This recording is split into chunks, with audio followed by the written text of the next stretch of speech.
The 13th chapter of Mark is known as the Little Apocalypse. Little as compared to the book of Revelation, the big apocalypse. It's called that because it is filled with imagery of destruction and cosmic upheaval.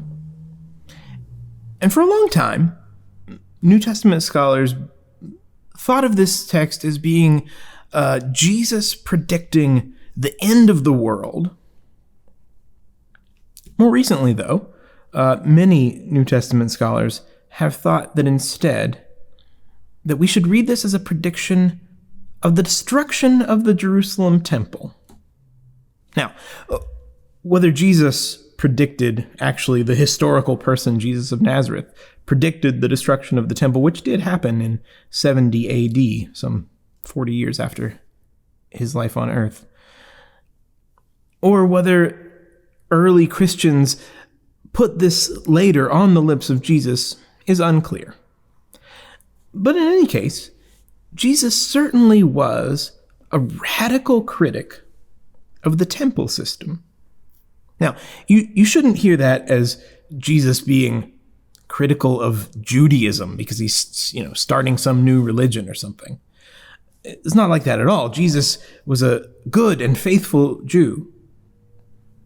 He was critical of the temple system the way that other Jewish prophets were critical of the temple system. The way that Jeremiah said that this has become a den of thieves. Jesus seemed to think that people who were profiting from the temple were then going out into the world and contributing to the oppression of others. It's like they used the temple, they used their religious system as a place to hide from the oppression and the evil that they were contributing to. Hide out like God couldn't see what they were doing because they were being so religious. And temples are like that, right? We need them. We need the church. We need our religious systems because where else can we name the sacredness of life? Where else can we celebrate the birth of a child, a marriage?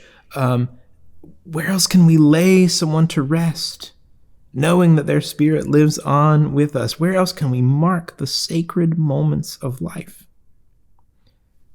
But in the church, in the temple, in the mosque.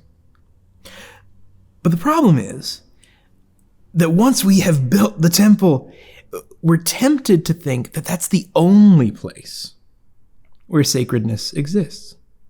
That thing that was supposed to mark for us the sacred moments, teach us about the sacredness of life, becomes the focal point, becomes the only moment, when it's supposed to be a pointer to the fact that all of life is sacred, that all of creation is holy.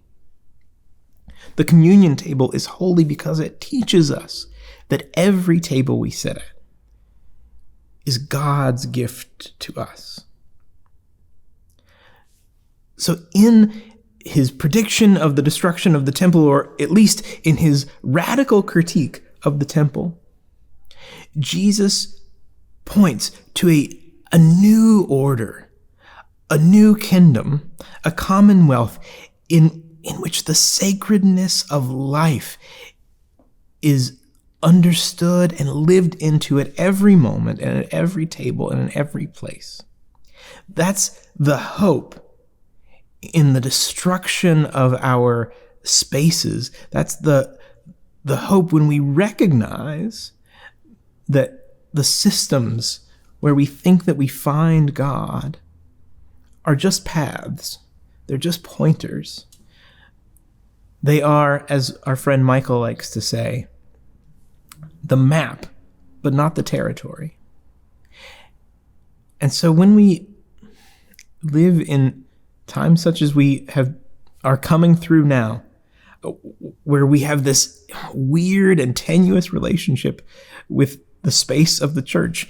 Where do we go? Are we online? Are we in person? things feel different. Nothing feels quite familiar. Are we even allowed to sing? Who knows?